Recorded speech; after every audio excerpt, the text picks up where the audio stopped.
Okay, at this time you do a little bit of pre-trimming. Don't totally trim and grade it, but this little curved area here, that first step again, when you trim and grade, is to cut along the basting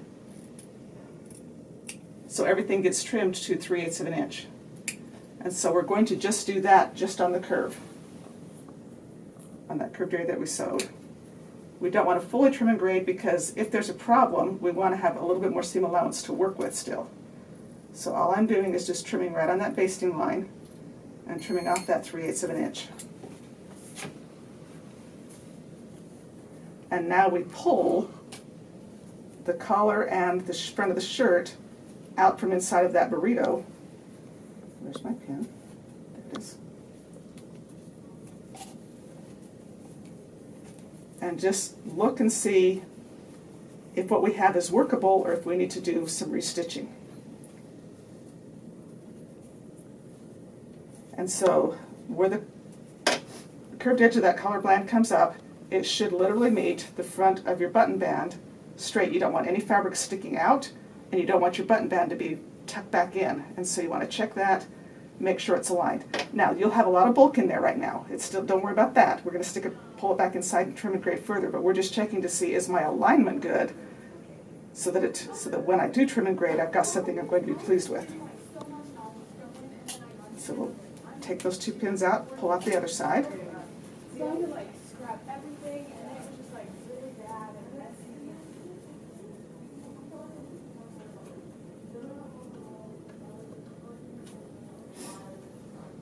And check and make sure again that you're pleased with your alignment. Okay? And if you are, then the next thing we're going to do is check for symmetry. We're going to set collar band side 1 to side 2.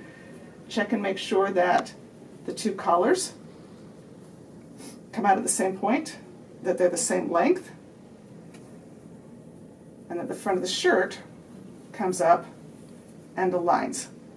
And if it does, and you're pleased with both of your curves, and again, you might have a couple of spots that look like they're a little bit pokey, but that's because we're not trimmed and graded. We still got quite a bit of bulk in there. If you're pleased with that, then you pull it all back out again, push it back right sides out, or right sides together, excuse me, push it back out, right sides together, and we will truly trim and grade the entire collar band. Okay, so after you're sewn, then you're going to do some trimming and grading. The first thing that you will do is trim around your collar band, the piece that was interfaced. You will trim around that on your basting stitch so that you have left 3/8 of an inch.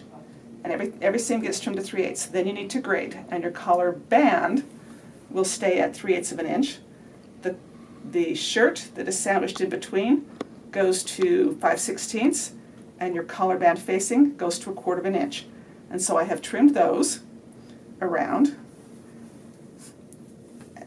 And then on the collar side, you have the collar band that was 3/8 of an inch, and your collar band now gets trimmed to 5/16.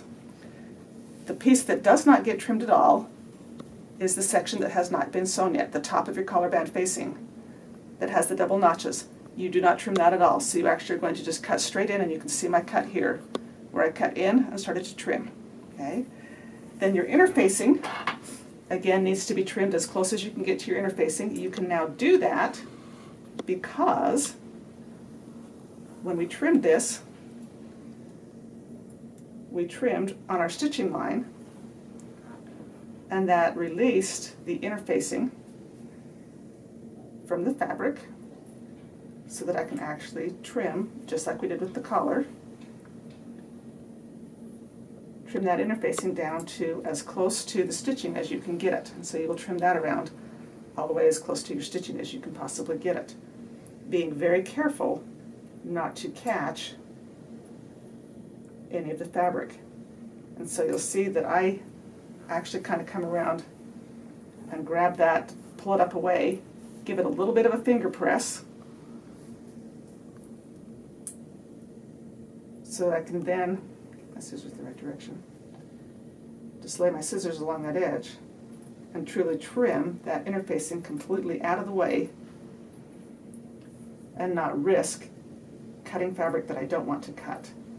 And so you will trim that all the way around. I now have that piece of interfacing trimmed all the way around, as close to the stitching as I can get it.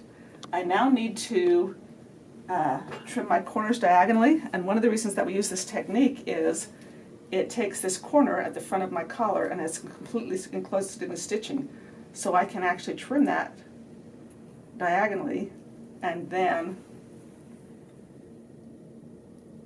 swoop cut out to that, reducing a lot of the bulk in that corner.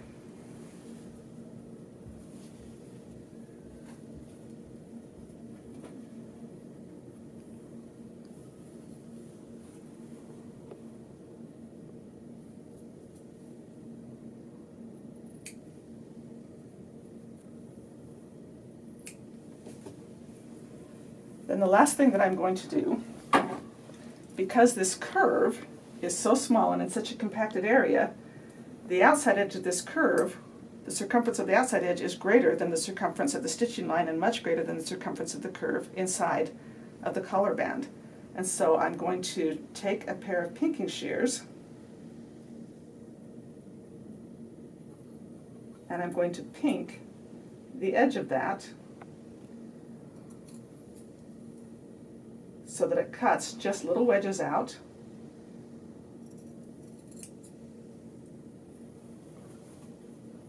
And reduces the bulk around that curve so that when I turn that right side out, the curve will lay smooth.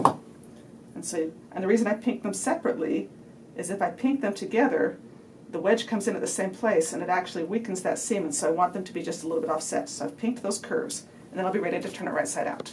Okay.